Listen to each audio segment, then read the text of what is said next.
Reading from the Big Book. We seldom had friends at our homes, never knowing how or when the men of the house would appear. We could make few social engagements. We came to live almost alone.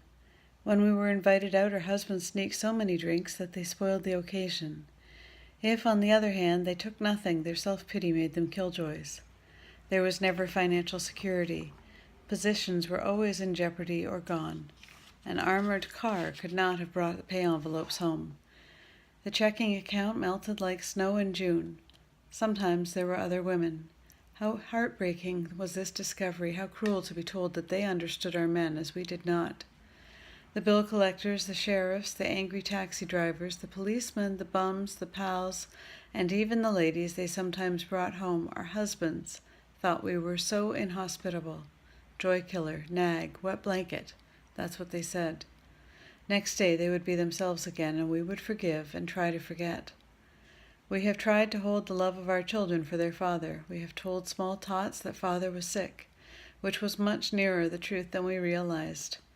They struck the children, kicked out door panels, smashed treasured crockery, and ripped keys out of the pianos. In the midst of such pandemonium, they may have rushed out, threatening to live with the other woman forever. In desperation, we have even got tight ourselves, the drunk, to end all drunks.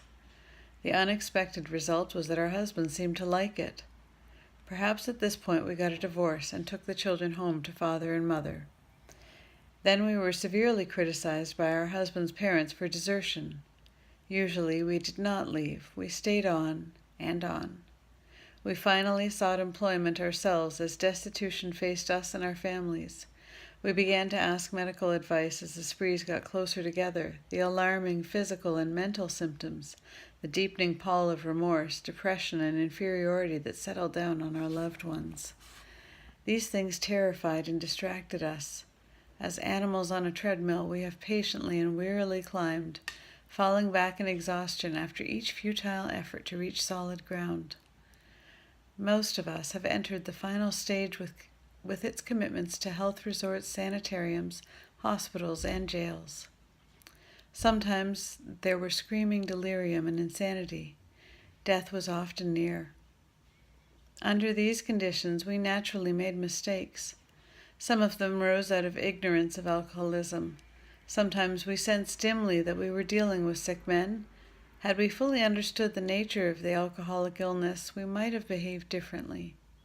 How could men who loved their wives and children be so unthinking, so callous, so cruel? There could be no love in such persons, we thought, and just as we were being convinced of their heartlessness, they would surprise us with fresh resolves and new attentions. For a while they would be their old sweet selves, only to dash the new structure of affection to pieces once more. Asked why they commenced to drink again, they would reply with some silly excuse, or none. It was so baffling, so heartbreaking. Could we have been so mistaken in the men we married? When drinking, they were strangers. Sometimes they were so inaccessible that it seemed as though a great wall had been built around them. And even if they did not love their families, how could they be so blind about themselves? What had become of their judgment, their common sense, their willpower? Why could they not see that drink meant ruin to them? Why was it, when these dangers were pointed out, that they agreed and then got drunk again immediately? These are some of the questions which race through the mind of every woman who has had an alcoholic husband. We hope this book has answered some of them. Perhaps your husband has been living in that strange world of alcoholism where everything is distorted and exaggerated. You can see that he really does love you with his better self. Of course, there is such a thing as incompatibility, but in nearly every instance, the alcoholic only seems to be unloving and inconsiderate. It is usually because he is warped and sickened that he says and does these appalling things. Today, most of our men are better husbands and fathers than ever before. Try not to condemn your alcoholic husband, no matter what he says or does. He is just another very sick, unreasonable person. Treat him, when you can, as though he had pneumonia. When he angers you, remember that he is very ill. There is an important exception to this foregoing. We realize some men are thoroughly bad-intentioned with that no amount of patience will make any difference. An alcoholic of this temperament may be quick to use this chapter as a club over your head. Don't let him get away with it. If you are positive he is one of this type, you may feel you had better leave. Is it right to let him ruin your life and the lives of your children? Especially when he has before him a way to stop his drinking and abuse if he really wants to pay the price. The problem with which you struggle usually falls into one of 4 categories.